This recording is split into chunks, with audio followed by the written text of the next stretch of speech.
నమస్కారం, జీ న్యూస్కి స్వాగతం. నేను మీ శ్రీనివాస్. ఈరోజు వార్తల్లో విశేషాలు.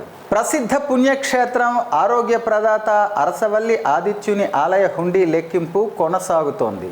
ఆలయ డిప్యూటీ కమిషనర్ చంద్రశేఖర్ ఆధ్వర్యంలో 3 ఈవోలు 2 ఇన్స్పెక్టర్ల పర్యవేక్షణలో ఈ లెక్కింపు కార్యక్రమం సోమవారం జరుగుతోంది.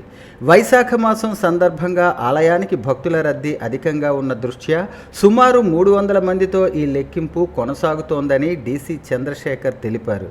సాయంత్రం 4 గంటల వరకు హుండీ లెక్కింపు కొనసాగుతుందని, ఆ తరువాత వివరాలు వెల్లడిస్తామని చెప్పారు.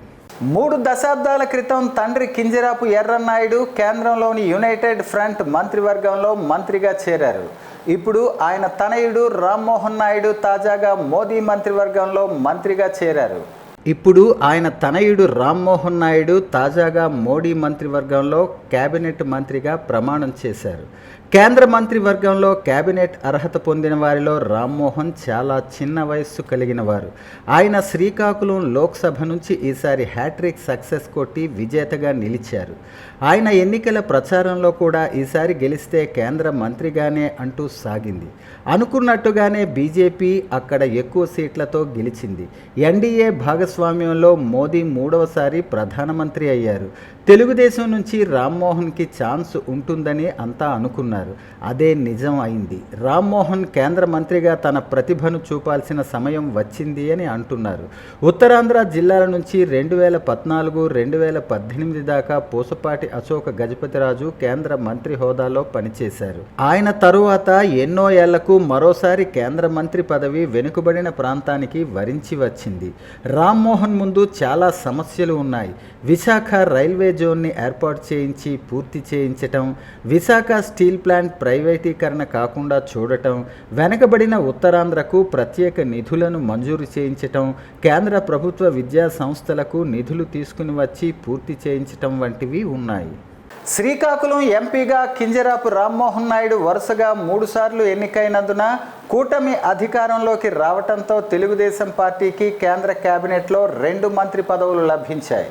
అందులో ఎంపీ కింజరాపు రామ్మోహన్ నాయుడుకు మంత్రిగా అవకాశం దక్కడంతో సోమవారం శ్రీకాకుళం నగర కూటమి నాయకులు స్థానిక అరసవల్లిలో సంబరాలు జరుపుకున్నారు. ఉంగటి రమణ ఆధ్వర్యంలో సంబరాలు జరుపుకున్నారు. సిక్కోలు యువనేతకు కేంద్ర కేబినెట్లో మంత్రిగా చోటు దక్కటం వల్ల సిక్కోలు మరింత అభివృద్ధి చెందుతుందని ఆశాభావం వ్యక్తం చేశారు. తండ్రికి తగ్గ తనయుడిగా జాతీయ, అంతర్జాతీయ స్థాయిలో సిక్కోలు బిడ్డగా ఖ్యాతిగాంచాలని ఆకాంక్షించారు. ఈ కార్యక్రమంలో కూటమి నాయకులు పాల్గొన్నారు. మా చిక్కోలు గర్వించదగ్గ పదవి. ఆయన హ్యాట్రిక్ విజయం సాధించారు. ఈసారి 3 సార్లు కూడా ఎంపీగా కంటెస్ట్ చేసినప్పుడు 3 సార్లు విజయం చేకూర్చడమే కాకుండా ఈరోజు శ్రీకాకుళంలో 3 లక్షల పైచిలుకులు మెజార్టీ సంపాదించిన ఘనత కింజరాపు రామ్మోహన్ నాయుడు గారికి దక్కింది.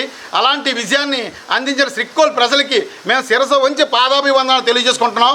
ఇది ప్రజా విజయం. రామ్మోహన్ నాయుడు గారి విజయం వెనక శ్రీకోల్ ప్రజలంతాను అకుంఠ దీక్షతో ప్రతి ఒక్కరూ కష్టపడ్డారు. మహిళలు కానివ్వండి, తెలుగుదేశం కార్యకర్తలు కానివ్వండి, తెలుగుదేశం మహిళలు కానివ్వండి, ప్రతి ఒక్కరు విజయం అని చెప్పేసి ఈ సభాముఖంగా మీకు తెలియజేసి ఉన్నాం. మేము ఏంటంటే నిరంతరము మా కార్యకర్తలు జెండాలో మోస్తూ రేయనక, పగలనక, ఎండనక, వాననక అకుంఠ దీక్షతో తెలుగుదేశాన్ని గెలిపించడానికి కంకణం కట్టుకున్న కార్యకర్తలు సోదరిమణులకు అందరికీ కూడాను మేము శిరస ఉంచి పాదాభివందనాలు తెలియజేస్తున్నాం. ఇది మా కార్యకర్తల విజయము. అలాగే తెలుగుదేశం ప్రజలు, చిక్కోలు ప్రజల విజయం తెలియజేస్తున్నాము. ఎంతోమంది మహిళలు, సోదరమణులు, ఎంతోమంది మా అన్నలు, తమ్ముళ్ళు, తండ్రులు అందరూ కలిసి ఈ చక్కనైన విజయాన్ని అందించారు. అలాగే ఈ విజయంలో కీలక పాత్ర వహించిన మా అరసవల్లి ప్రజలకి, అరసవల్లి యూత్కి, అందరికీ యావత్తుకి మొత్తం నేను పాదాభివందనాలు తెలుసుకుంటాను. ఎప్పుడూ లేని మెజార్టీ, ఎన్నడూ చూడని మెజార్టీ ఈరోజు అరసవల్లి నుంచి కానివ్వండి, శ్రీకాకుళం నుంచి కానివ్వండి, రాష్ట్ర యావత్తు కూడాను ఎక్కడ ఏ ఎమ్మెల్యేకి చూసినా సరే ఎంతటి విజయం అందించారు. నిజంగా ఈరోజు పవన్ కళ్యాణ్ మాతో కలవడం, జనసేన సైనికులతో మేము బలమైన శక్తిగా ఈరోజు కేంద్రంలో ఎదిగే స్థాయికి కూడాను తీసుకొచ్చారంటే నిజంగా పవన్ కళ్యాణ్, అలాగే బీజేపీ కార్యకర్తలు మా వెంట ఉన్నారు. బీజేపీ ప్రభుత్వం మా వెంట ఉన్నది. వాళ్ళు ఇచ్చే ధైర్యం, వాళ్ళు ఇచ్చే ప్రోత్సాహంతో నేడు ఇంతగా భారీ మెజార్టీ సంపాదించడం అంటే నిజంగా హర్షించదగ్గింది. ఈ శ్రీకాకుళం ప్రజలకు కానివ్వండి, ఆంధ్ర రాష్ట్ర ప్రజానీకానికని మేము శిరస వంచి పాదాభివందనాలు తెలియజేసుకుంటూ ఉన్నాము. ఈరోజు కింజరాపు రామ్మోహన్ నాయుడు గారికి మనకి పార్లమెంట్లో ఒక మంత్రి పదవి దక్కే అవకాశం ఉన్నందుకు ఆనందపడుతూ ఈరోజు మేము సెలబ్రేషన్ చేసుకుంటున్నాం మా యూత్తో, హర్షవెల్ యూత్ అందరం కలిసి. అలాగే మా అచ్చెన్నాయుడు గారికి కూడాను ఈ రాష్ట్రంలో హోమ్ మినిస్టర్ పదవి రావాలని మేము కోరుకుంటున్నాం. ఎందుకంటే ఎన్నో కష్టాలని, నష్టాలని వచ్చాం, ఎన్నో బాధల్ని భరించాం. ప్రభుత్వం వ్యతిరేక విధానాలు అవలంబిస్తున్నప్పటికి కూడాను ఈ కార్యక్రమాల పట్ల మేము ఎంతో పట్టుదలతో మా రామ్మోహన్ నాయుడు గారు కానివ్వండి, ఈరోజు మా అచ్చెన్నాయుడు గారు కానివ్వండి, నిరంతరం ఒంటరి పోరాటం చేశారు.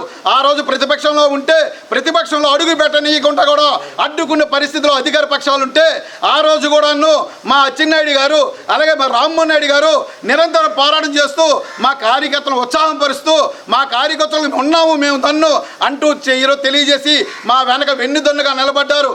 అన్ని రంగాలలో అఖండ విజయంతో వీర విహారం చేస్తూ అన్ని వర్గాల వారి అమితమైన ప్రేమాభిమానాలు పొందిన ప్రజా హృదయ విజేత నట సేవా సింహ నందమూరి బాలయ్య బాబు అని వారికి హృదయపూర్వక జన్మదిన శుభాకాంక్షలు తెలుపుతున్నామని శ్రీకాకుళం జిల్లా బాలయ్య మరియు మోక్షజ్ఞ ఫ్యాన్స్ అధ్యక్షులు ఎన్టీఆర్ మరియు మోక్షజ్ఞ సేవా సంఘం గౌరవాధ్యక్షులు మాదారపు వెంకటేష్ అన్నారు. ఈరోజు నటసింహం హిందూపురం ఎమ్మెల్యే నందమూరి బాలయ్య బాబు జన్మదిన శుభ సందర్భంగా శ్రీకాకుళం జిల్లా ఎన్టీఆర్ మరియు మోక్షజ్ఞ సేవా సంఘం ఎన్టీఆర్ ఎంఎస్ఎస్ టీం డేవిడ్ ఆధ్వర్యంలో ఘనంగా ఆయన జన్మదిన వేడుకలు నిర్వహించడం జరిగింది. ముందుగా ఉమారుద్ర కోటేశ్వర స్వామి ఆలయంలో పూజలు నిర్వహించి అక్కడ పేదలకు టిఫిన్స్ అందివ్వడం జరిగింది. అనంతరం 7 రోడ్ల జంక్షన్లో అన్న ఎన్టీఆర్ విగ్రహం వద్ద బాలయ్య బాబు జన్మదిన కేకు కట్ చేసి అభిమానులకు అందించిన అనంతరం సేవా కార్యక్రమాలు నిర్వహించారు. అనంతరం జిల్లా బాలయ్య అండ్ మోక్షజ్ఞ ఫ్యాన్స్ అధ్యక్షులు, నగర పార్టీ అధ్యక్షులు, జిల్లా ఎన్టీఆర్ మరియు మోక్షజ్ఞ సేవా సంఘం గౌరవ అధ్యక్షులు మాదారపు వెంకటేష్ మాట్లాడుతూ నటనలో నెంబర్ 1గా ఉంటూ అన్ని రంగాల్లో అఖండమైన విజయాలు సాధిస్తున్న నట సేవా సింహ నందమూరి బాలయ్య బాబు జన్మదినం అభిమానులందరికీ పండగ దినమని, బాలయ్య బాబు ఒక సినీ రంగంలోనే కాకుండా అటు సేవా రంగం ద్వారా వారి తల్లి పేరుతో బసవ తారకరామ క్యాన్సర్ హాస్పిటల్ ద్వారా ఎంతో మంది పేదలకు మంచి ఖరీదైన వైద్యం తక్కువ ధరలకు అందిస్తున్నారు. ఏ ఇబ్బందులు ఉన్నాం మా స్థాయిలో మేము వారికి సహకరిస్తూ అండగా నిలుస్తున్నాము. అట్లాగే బాలయ్య బాబు గారేమో నిరంతరం ఆయన అన్ని రంగాల్లో అఖండమైన విజయం సాధించారు. అన్ని రంగాలంటే ఇటు సినీ రంగమే కాకుండా అటు సేవా రంగం వారి తల్లిగారు బసవ తారకరామ గారి పేరుతో క్యాన్సర్ హాస్పిటల్ పెట్టి ఎంతో ఖరీదైన వైద్యాన్ని, అది విదేశాల్లో దొరుకుతుంది, దాన్ని ఇక్కడ తీసుకొచ్చి తక్కువ ధరకే పేదలకంతా అందజేస్తున్నారు. అట్లాగే హిందూపురం శాసనసభ్యులుగా 3వసారి మొన్న హ్యాట్రిక్ విజయం, ఘన విజయం సాధించి హిందూపురం ప్రజలకి ఎంతో సేవా కార్యక్రమం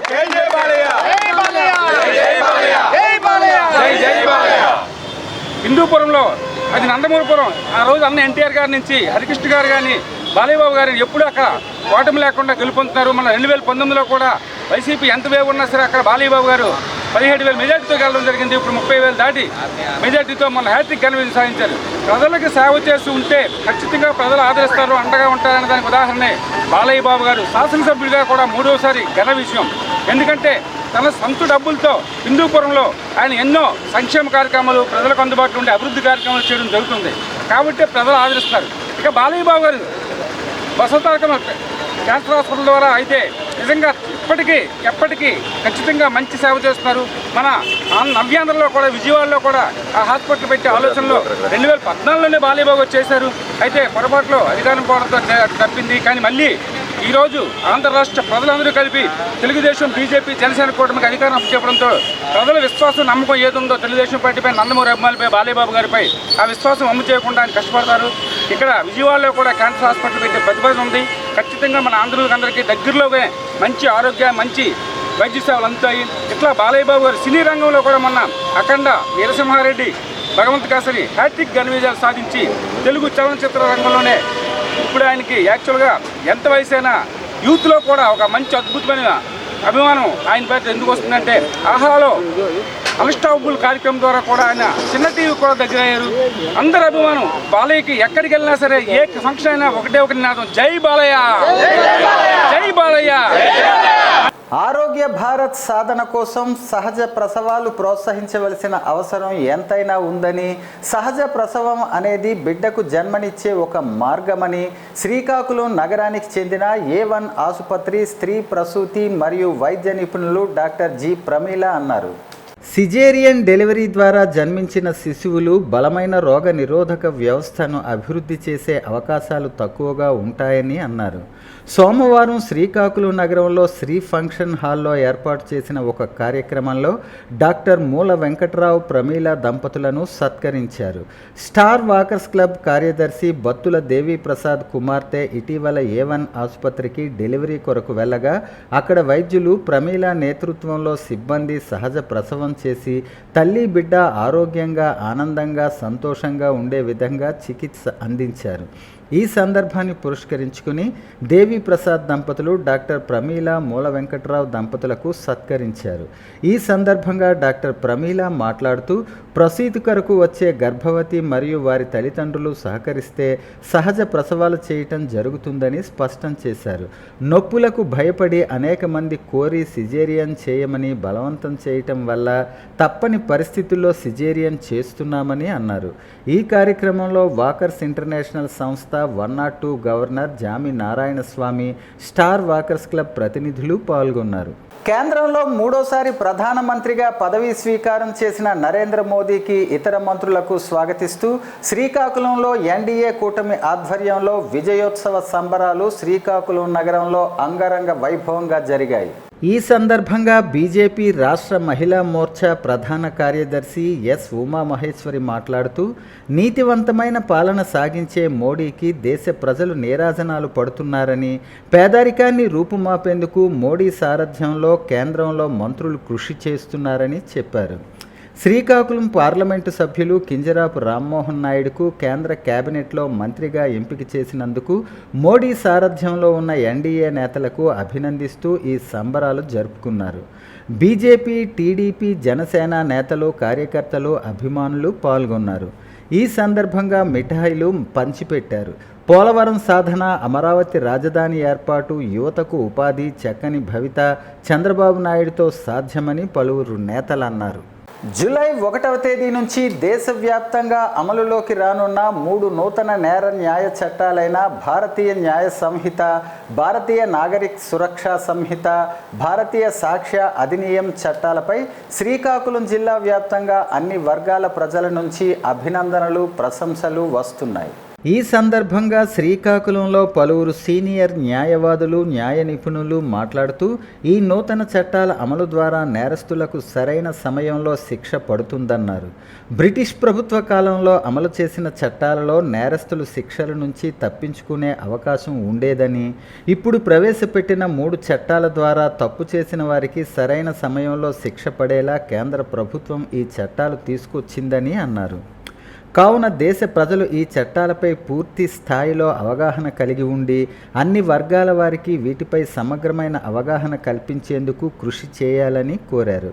ప్రధానమంత్రి నరేంద్ర మోదీ, హోంశాఖ మంత్రి అమిత్ షా లాంటి పెద్దలు, ఇతర న్యాయ నిపుణులు దేశవ్యాప్తంగా సర్వే చేసి ఈ నూతన చట్టాలు మారుతున్న కాలానికి అనుగుణంగా తీసుకుని వచ్చారని అన్నారు.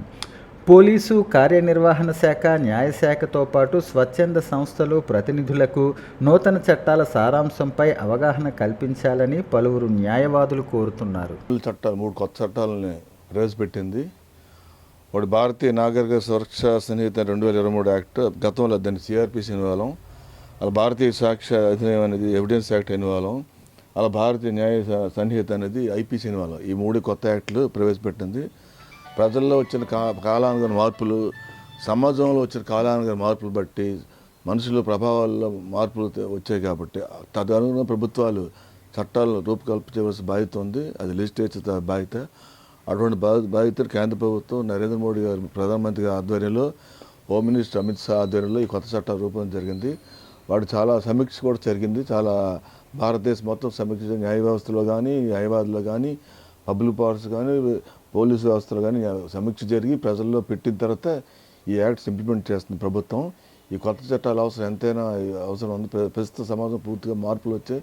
ఈ మార్పులకు అనుగుణంగా కొత్త చట్టాలు రావడానికి చాలా అభినందనీయం. ఈ యాక్ట్ కూడా జూలై 1 ఇంప్లిమెంట్ జరుగుతుంది కాబట్టి ప్రజలు వీటిపై అవగాహన పెంచుకొని వీటి తదనుగా మన కన్స్ట్రక్షన్ నడుచుకొని దేశ భవిష్యత్తు కోసం మనం పాటుపడాల్సిన బాధ్యత ఉంది. వీటికి సంబంధించి భారత ప్రభుత్వం పబ్లిక్ ప్రాసిక్యూటర్స్, అడ్వకేట్స్, పోలీసు కూడా ఈ మధ్య సెంట్రల్ డిటెక్టివ్ ఇన్స్టిట్యూట్ హైదరాబాద్లో కూడా ట్రైనింగ్ కూడా జరిగింది.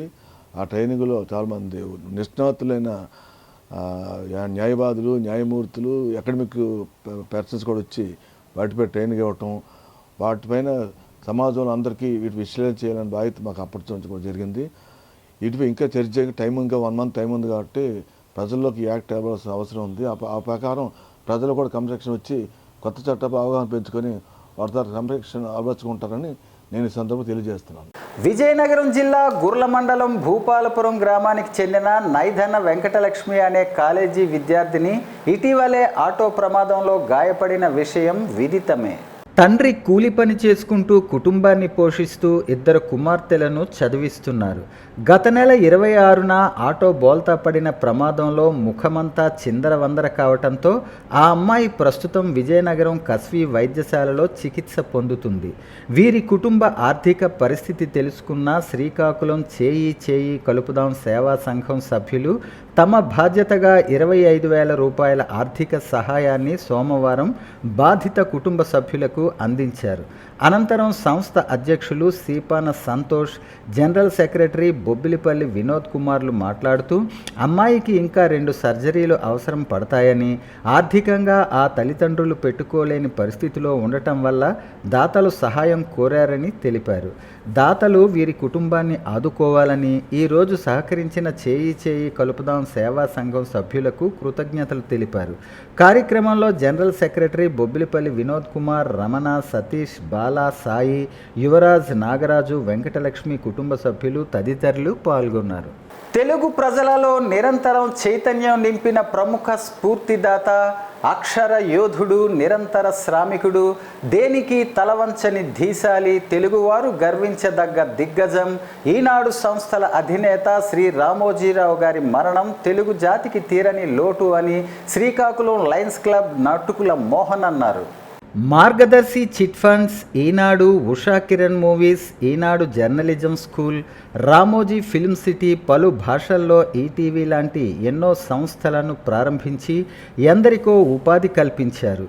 రైతుల కొరకు అన్నదాత, తుఫాను సమయంలో గృహ నిర్మాణాలు చేపట్టడం, మద్యపాన నిషేధం సమయంలో ప్రజలకు అవగాహన కలిగించే విధంగా ఈనాడు ద్వారా ప్రజలను చైతన్యపరచటం, అనేక ప్రజా సమస్యలను పత్రిక మరియు ఎలక్ట్రానిక్ మాధ్యమంగా ప్రభుత్వానికి తెలియజేసి అనేక సమస్యలకు పరిష్కారం చూపి ఎన్నో సామాజిక కార్యక్రమాలలో ముందున్న ఆయన పవిత్రాత్మకు శాంతి చేకూరాలని భగవంతుని ప్రార్థిస్తున్నామన్నారు.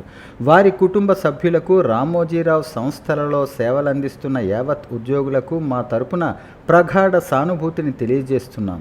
సోమవారం ఉదయం ఫిల్మ్ సిటీలో ఉన్న ఆయన నివాసానికి వెళ్ళి మార్గదర్శి ఎండి శైలజ కిరణ్ గారిని కలిసి ఆయన చిత్రపటానికి నివాళులర్పించటం జరిగింది. విశాఖపట్నంలో జరిగిన స్టేట్ లెవెల్ కిక్ బాక్సింగ్లో కౌముది స్కూల్లో 7వ తరగతి చదువుతున్న కె బోధేశ్వరరావు ప్రథమ బహుమతి పొందారు. కౌముది స్కూల్స్ మేనేజ్మెంట్ అండ్ సిబ్బంది మరియు బోధేశ్వర్ తల్లిదండ్రులైన శేషగిరిరావు మరియు జ్యోతిలకు అభినందనలు తెలియజేశారు. అలాగే కౌముది స్కూల్ కోచ్ అయిన హేమంత్కి కృతజ్ఞతలు తెలిపారు. హేమంత్ ఆధ్వర్యంలో మరింత మంది విద్యార్థులు ప్రావీణ్యం పొందుతున్నారని, ఇలాగే మరింత అభివృద్ధి చెందాలని డైరెక్టర్ రమణమూర్తి తెలిపారు. అమరావతిలో ఈ నెల 12న జనసేన పార్టీ అధినేత పవన్ కళ్యాణ్తో పాటు జనసేన పార్టీకి చెందిన మరో 20 మంది ఎమ్మెల్యేలు ప్రమాణ స్వీకార మహోత్సవానికి హాజరయ్యేందుకు జనసేన పార్టీ శ్రేణుల కోసం ప్రత్యేక బస్సులు ఏర్పాటు చేస్తున్నట్టు జనసేన నాయకులు, ప్రముఖ వైద్య నిపుణులు డాక్టర్ దానేటి శ్రీధర్ తెలిపారు. నగరంలోని మెడికవర్ ఆసుపత్రిలో ఆయన ఛాంబర్లో సోమవారం విలేకరులతో మాట్లాడారు. ఉమ్మడి జిల్లాలోని 10 నియోజకవర్గాల్లో ఈ బస్సులు అందుబాటులో ఉంటాయని, మీ నియోజకవర్గ ఇన్ఛార్జిను సంప్రదించి పెద్ద ఎత్తున పవన్ ప్రమాణ స్వీకార మహోత్సవానికి బయలుదేరాలని కోరారు. ఇతర వివరాల కోసం 8374104701 నెంబర్కు సంప్రదించాలని చెప్పారు. ఈ కార్యక్రమానికి జనసేన నాయకులు, కార్యకర్తలు, పార్టీ శ్రేణులు, ప్రజలు పెద్ద ఎత్తున హాజరై విజయవంతం చేయాలని డాక్టర్ శ్రీధర్ కోరారు.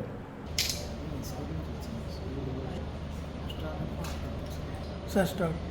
జిల్లాలో ఉన్న జన సైనికులు అందరికీ కూడాను మరొకసారి శుభాకాంక్షలు తెలియజేసుకుంటూ మన నాయకుడు శ్రీ పవన్ కళ్యాణ్ గారి ప్రమాణ స్వీకారోత్సవానికి 12వ తారీఖున విజయవాడ వెళ్ళడం కొరకు ప్రతి నియోజకవర్గం నుంచి ఒక్కొక్క బస్సుని అరేంజ్ చేయడం జరిగింది.